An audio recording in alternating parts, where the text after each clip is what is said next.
How did the angel squeeze him 3 times and tell him recite when God knew he could not read and write? What is he reciting, my friend?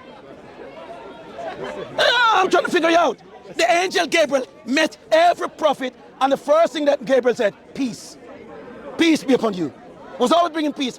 How does an illiterate man, over 23 years, you're damn right, bring him away. You're right to bring him away, my friend.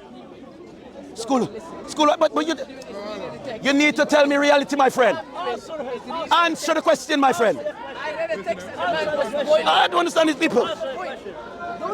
Sorry. He says, has gone to Quran, Moses, Aaron, and Mary were sisters and brothers. That's called Quran. Quran says Mary and Aaron are sisters and brothers. The years between Mary and Aaron is 900 years. You're telling me Jesus was born from Mary at age 900? Give me a break here, my friend. You guys are, these guys are, I could write a better Quran than you guys. I'm a good author. A good author, my friend. In Surah Maryam, verse 28, the Qur'an refers to Mary, the mother of Jesus, with the phrase, Ya ukhta Harun, meaning, O sister of Aaron. At first glance, this might not seem unusual to a reader unfamiliar with the historical or genealogical context of the figures in the scriptures.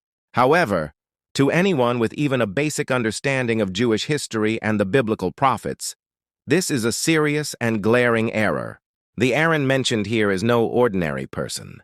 He is the brother of Moses, a prominent prophet who lived more than 1,000 years before the birth of Jesus. Aaron lived during the time of the Exodus from Egypt, while Mary, the mother of Jesus, was a Jewish woman who lived in the 1st century AD. Therefore, for the Quran to call Mary the sister of Aaron demonstrates a catastrophic chronological error. Mary simply could not have lived in the time of Aaron. There was a time gap of over 1,300 years between them. This mistake is not just about similar names. It is a confusion of 2 entirely different individuals. In Jewish tradition, there indeed was a woman named Miriam, the sister of Aaron and Moses. But that Miriam is not the mother of Jesus. The Quran appears to conflate these 2 separate women, Miriam, the sister of Moses, and Mary, the mother of Jesus, into a single person. This is further evident in Surah At-Tahrim 66:12, where Mary is called the daughter of Imran. Imran is the Arabic form of Amram, who in the Bible is the father of Moses, Aaron, and Miriam. Thus, the Quran not only calls Mary the sister of Aaron, but also makes her the daughter of Imran, the same father as Moses and Aaron. People during Muhammad's time noticed this discrepancy. In Sahih Muslim, it is recorded that some Jews questioned Muhammad about this error. They said, how can Mary, the mother of Jesus, be the sister of Aaron when Aaron lived centuries earlier?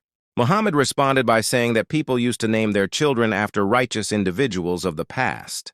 However, this response fails to resolve the problem because the Quran is not using sister of Aaron as a metaphor or a title, but as a literal family relationship. In Jewish and Arab culture, calling someone sister or brother of a historical figure was not a standard metaphorical practice in sacred texts.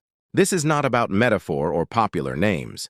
The Quran explicitly states a familial connection that is historically impossible. An error like this cannot come from divine revelation. The true God knows the history of his people. He knows who Mary is and who Miriam was. He knows that Moses and Aaron lived over a millennium before Jesus. If the Quran makes such a fundamental mistake regarding genealogy and chronology, then its claim to be a perfect revelation must be questioned. I just pick up a book and summarize it. Madness. One look to the madness, my friend, madness. My friend. I just look at it, madness. A story with 4 different witnesses and all giving you a completely different story. All right, can I answer you there now? Can I answer? Tell me all the people in the world who saw Muhammad when he split the moon. Nobody. This is what happens with Christians. They get together with their text. Okay. What text? We can stick to that text. I've got the text. We can stick to that anytime text today. What's that? The question I asked, how these alone start a miracle? Yeah, because it was a lie. It was a lie from the pit of hell. Lie, never happened. Never happened. No, never happened. Never happened. The whole Bible is eyewitness account. No, there's no such thing. Sorry, did Matthew existed? Was Matthew existed? Did Matthew existed? Who is Matthew? Who is Matthew? Who is Matthew? Why is it you guys appeal to our Gospels to say that Jesus isn't God? Thank you very much. You say that the Gospels are also corrupted. Thank you very much. You said Bible is corrupted, but you're using corrupted text to justify your claim. How comes, my friend? If Bible is corrupted, my friend, who is Matthew according to Quran?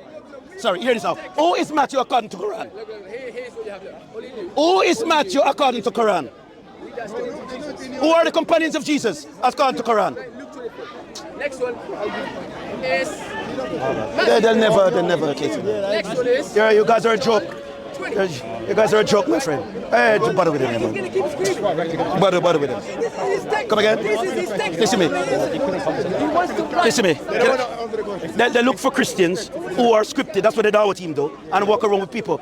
I am saying to this guy, and this is reality, and I will not go no other way beyond this. If Jesus never died on Calvary's cross, if he wasn't tried by Romans, brought before the Jewish council, I am saying to every Muslim, who died? Because somebody died on the cross. Okay. Who died? You can lap your tails like puppy dogs and run. Who died, my friend? We demand to know who died, because somebody died. For you to deny Jesus' death, you're denying the Jews of the prophets that was shared before. You're telling me the best you can do to debunk a religion, a gospel that is so defined uniquely, a God that loves humanity, came in the flesh, died for the sake of humanity. The whole world hangs, and a man who was in a cave squeezed 3 times by an angel to recite something that he can't recite. Muhammad have no knowledge of anything in writing. How can he recite something he don't know? I'm not stupid, my friend.